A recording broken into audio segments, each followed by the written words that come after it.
Okay, we ended up doing a little track alteration right here. This unit right here ended up putting a double crossover, or two crossovers, as well as a couple of industrial leads. So we got a one right here, goes from the inside to the outside track here, and then the outside back to the inside here. Looking this way, track going to the left there will go to a program track and probably one or two industrial tracks. And coming from the other way, the switch to the inside here will go to one or two industrial service tracks there.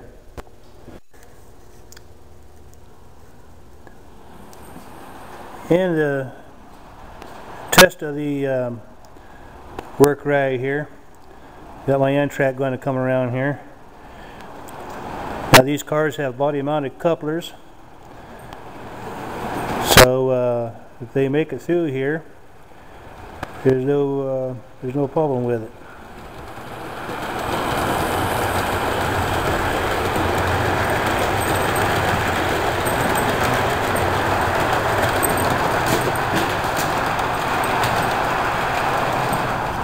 Did pretty good that way.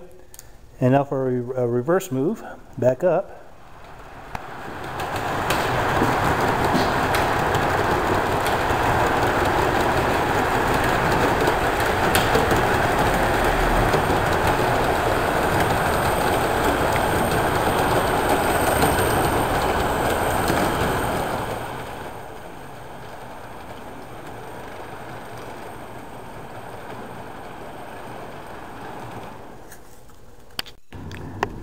And now going to cross from the outside to the inside.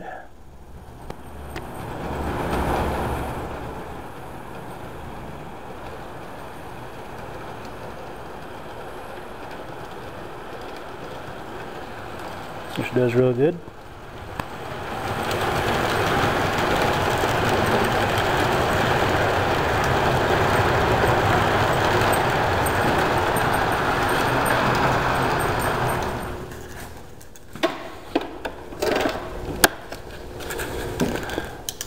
Now I'm going to back it up on that side.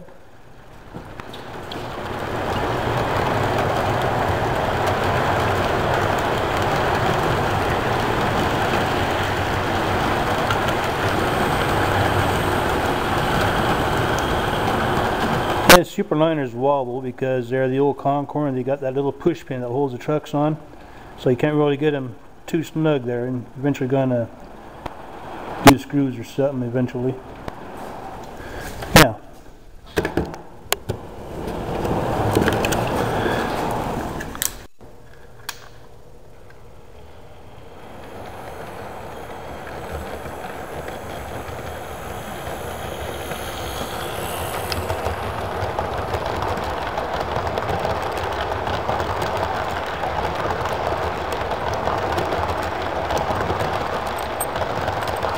there, made it good that time.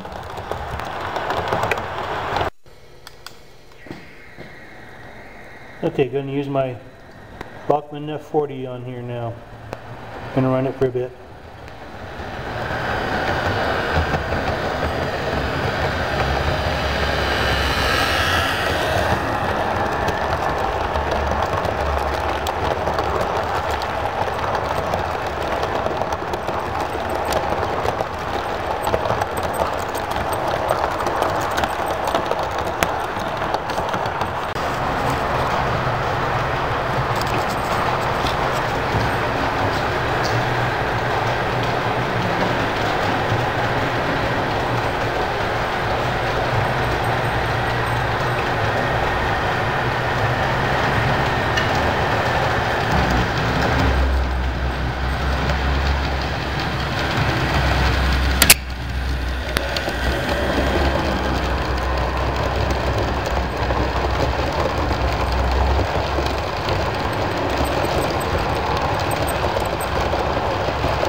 Okay, I mentioned that I have body mount couplers on these.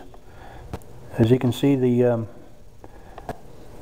trucks that come with here, I pulled that coupler extension out of there, and they got the old pins here that hold the trucks on, so that's why they're kind of wobbly, because they're not a snug fit. I'm eventually going to do something about that. Now the coupler just has a spacer between the body and the coupler box, and then the coupler is mounted in such a way where the knuckle itself, the coupler and the knuckle is kind of directly under the diaphragm. Now on the other end, I have an old dummy coupler. When I got the Basic 5 Concord superliners many years ago, they were all interjoined here with dummy couplers, since they wouldn't have been interchanged, and only on the one end of the sleeper and the end of the coach baggage here would have had the knuckle coupler, operating coupler. The rest of them were all dummy couples. Now this car here was a kit car. I don't remember who it was that put it out. I picked it up a few years ago at a train show. But it's a transition car. This is actually one of the Santa Fe El Capitans, which I repainted in decal here for Amtrak. It's got the low-level coupler, or low-level diaphragm here, and the high-level diaphragm to match up with the superliners. I usually do this here at the end of the train here, where I go from superliner sleeper to Amfleet or something else. Now this here is just Bachmann Spectrum F40 PH. You might have noticed when it was running here, it had the strobes flashing on it. And this one here is an Atlas B30, whatever it was, I don't recall offhand, but it's got the Pepsi stripes as they're referred to. And this one here was DCC ready, and it's got the decoder in it, so this one here has the DCC in it, and my Spectrum does not have a DCC yet. Going to kind of see the crossover going the other way now.